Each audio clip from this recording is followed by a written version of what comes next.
In this life of ours, we can see, no, that there is no coincidence with God. Amen?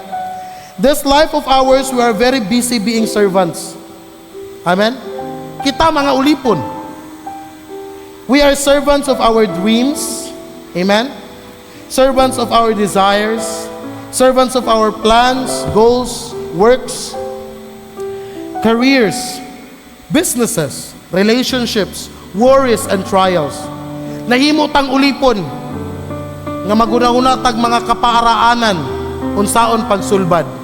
Pag moabot na gani ang problema, moabot na gani ang panalangin, moabot na gani ang mga oportunidad, maguna-una na ta nga kini atong gipang plano, na kini atong gipang gusto. Pero walay coincidence sa Dios. Giplano tanan sa Dios. And if you can see the plot of those two stories, mga son, of these two stories, they are positive and negative. Di ba positibo? Si Queen Esther, gikan sa lisod, niabot sa pagkareyna. Amen? Hallelujah. Si Joseph, ayay man ang kinabuhi ni Joseph. Gihulog dito sa kalaglagan. Amen? Now, the stories we heard, mga igsoon, they are enough to tell us we are not in control. Amen? They are sufficient to remind us that nothing is coincident.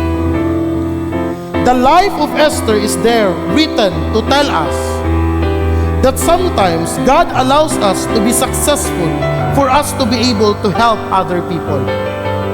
Would you agree? Di ito mutingog ang uban, di gyud na mutabang. Sometimes gitugot sa Dios nga mahimutang successful para matabangan ang uban. Amen? Naatay so nga, imagine na may son. Sobra-sobra ang imong panalangin para sa asa di ay. Amen? Kung ang imong giadto sa barangay, mga igsoon, para lang ka mangayog isa ka balde nga bugas, nganong pag-uli nimo nakabitbit man kag tulo? Dili na tungod para imong ugumon, para na kay hatagan nga uban. Amen? So atong makita, mga igsoon, sa kinabuhi ni Esther, nihimo siyang reyna para tabangan iyang katawan. Maupod na kung nahimo kang successful para makatabang ka sa uban. Amen? Hallelujah. To help other people who are in need.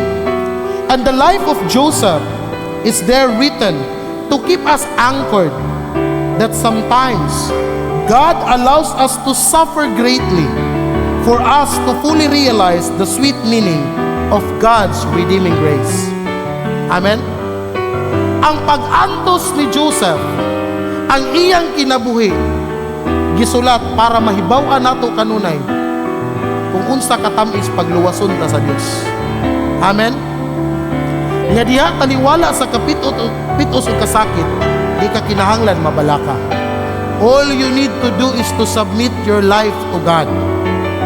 That you are not in control, you are not the captain of your ship, it's God. Amen?